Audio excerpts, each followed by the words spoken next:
Back at it again with another vlog. Happy Monday morning.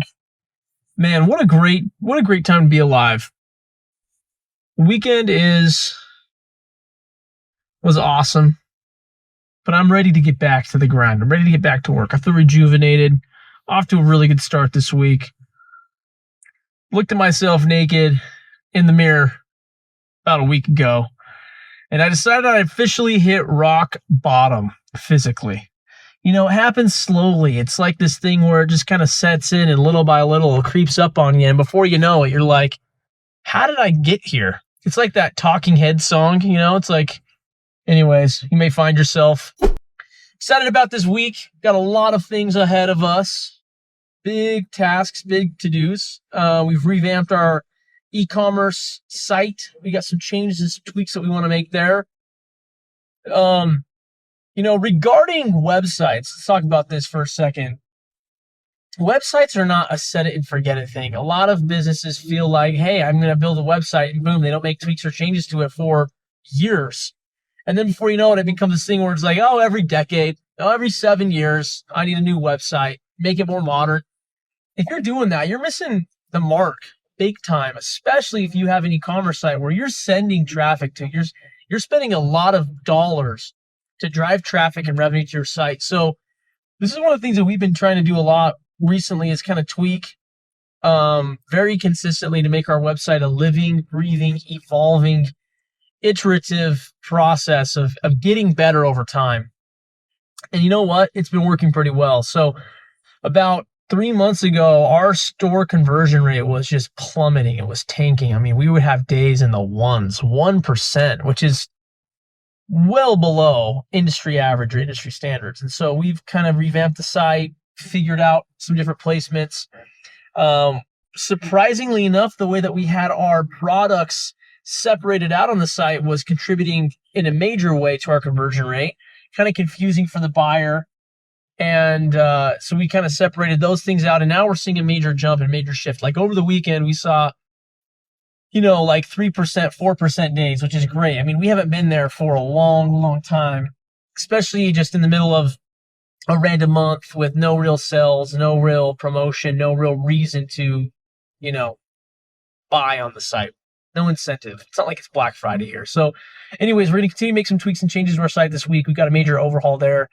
We're wrapping up a funnel that we've been building for a couple of weeks now. That's going to go live this week. We're going to start spending a lot of money, a lot of media to that funnel, seeing if we can drive traffic and revenue. We're hiring some new virtual assistants as well that are going to take over a lot of our manual outreach on behalf of our agency, which is going to be fun.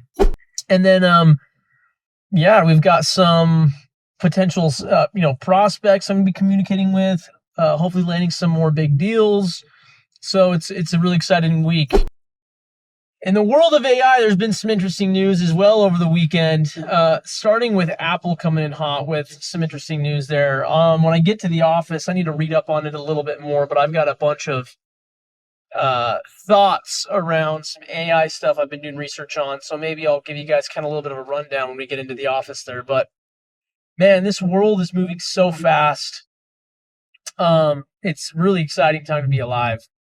With it comes some struggles, right? Like it takes a little bit more discipline to stay on top of the trends, to stay on top of the tools and, the mediums people are using to generate leads and sales and customers. But man, there's like never a boring day at the office, especially as a business owner. There's a never ending way you can generate customers and advertise for your business. So I love it because it's like every single day there's something new.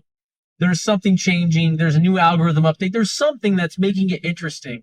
And, where there's a lot of information, there's a lot of overwhelm. Where there's a lot of overwhelm, there's a lot of opportunity. There's a lot of business owners and people that get overwhelmed and they feel like the best thing to do is just to retreat, take a step back. When in reality, the best thing to do is to jump all in and try to become an early adopter. People that are early adopters can get away with not knowing as much, simply sure to them coming and playing first, being first at bat.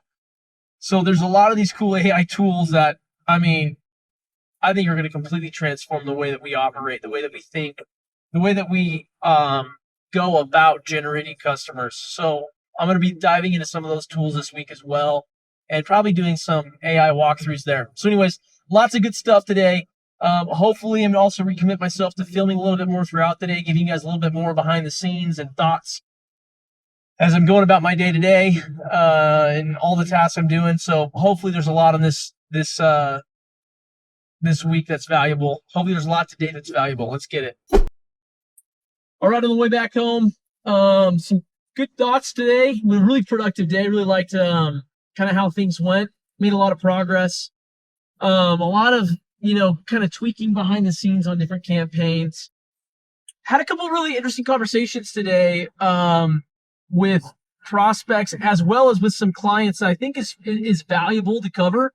And I think a lot of business owners have this problem because they feel like, one of the clients, for example, this is a situation, right? They are only spending about $1,000 a week. And I say only is relative. Only for them is a significant amount of money right now because they're testing and trying to get this business off the ground. And, that is a lot of money. But in the realm of online spend, with the amount of money that we've managed to spend, $1,000 a day is very, very minimal. And one of the frustrations that they had with $1,000 in spend is they were reaching out to us with a little bit of concern because we aren't launching a ton of new campaigns, and they felt like they're not getting enough out of their marketing budget. And it was honestly a really great question and a good concern, and it was a great conversation because it allowed me the opportunity to think through the importance of your ad spend and the amount of tests simultaneously that you can run in a given marketplace.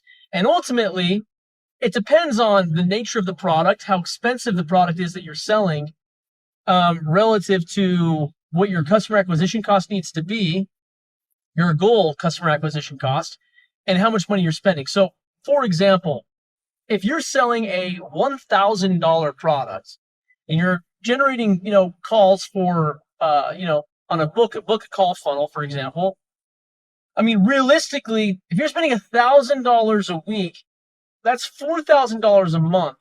And you can't realistically spread, number one, that $4,000 monthly marketing ad budget across, a Meta, a Google, as well as a TikTok effectively. In fact, you couldn't probably even do two of those platforms.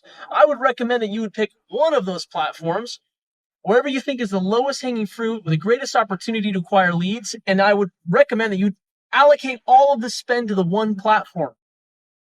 Now, this is really important because a lot of business owners, and this is what this company had been doing previously, they had an agency that they were working with before us, and they were spending $1,000 a week on all platforms. They felt like they were getting a better bang for their buck there. And it was just a complete mindset shift, paradigm shift for them, because they started to recognize and realize that, maybe one of the reasons why we haven't been able to get a lot of results today on this campaign is because we're spending too little on a given campaign, and it's taking us, if it's you're divvying out the spend across 3 different campaigns accordingly, 3 times as long to get data to make tweaks and changes there. Revenue creates opportunities. As you generate more revenue, you generate greater opportunities to invest and experiment on other platforms. And then as you generate revenue on those other platforms, what does that do? It unlocks other opportunities for you to scale your spend across other different placements. So that's the first thing. Now, as it relates to the marketing campaign itself, like, let's say you understand that and you're going to pick, hey, we just want to dominate and we just want to get traction momentum on Meta, which is Facebook and Instagram primarily, because we feel like our ideal customers are going to be there the most. And it's going to be the best way for us to scale and grow and build. Fantastic. I would agree with you. In fact, for the overwhelming majority of businesses, I'd say Meta is probably going to be your best bet and where you should focus. Okay. So let's say you do that. Now, this doesn't mean that you can launch 50 different campaigns. I would recommend, or ads for 50 different products, especially if you're an e-commerce business, which is the majority of the businesses that we work with. You need to pick the best-selling product that's got the greatest, ratio of COGS to average order value. That's got the greatest ability for you to scale with. Maybe that is easier to get in inventory. It's got shorter lead times for new production. And it maybe has the lowest minimum order quantities for you. It's easier to sell. You want to start there and consolidate that $1,000 a week just on that one product if you have the capability to actually fulfill on those sales.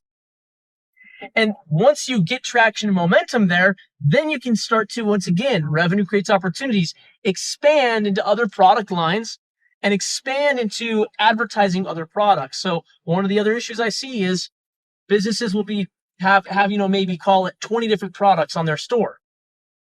And they'll start with $1,000 a month trying to run ads for all of those 20 products. But what you're doing is you're not really getting enough data or testing enough creative or enough audiences for any of those products to really get traction momentum. What you're doing is you're spraying and praying. You're throwing shiz at the wall and you're hoping that something is going to stick. And ultimately, you're trying to get lucky. Because once again, revenue creates opportunities. If you focus on a specific product on one platform, and you get momentum and traction there and you perfect the ability to sell that, then you can scale. And that $1,000 can very easily turn into $2,000 a week, which can turn into $4,000 a week, and so on and so forth, until you are literally in a position where now it's really easy for you to allocate more ad spend to other products. So ultimately, if you think about it this way, and just for simple math, if you're thinking about a $20 customer acquisition cost, okay, you have to be willing and able and ready to spend at least $20 on one specific creative type for one specific type of an audience or targeting to one specific type of a landing page. That's one essential, characteristic is you have to get at least $20 and spend there if you know you can acquire a customer there profitably. And if you can, then great. It gives you a really good idea that you can continue to spend money there. Now, what ends up happening is you want to maybe spend more than that because maybe $30 is a little bit more reasonable. And you don't want to maybe just turn an ad off if, once again, you spent $20 and it didn't quite work because you might spend an extra $10 and get 2 purchases. Who knows?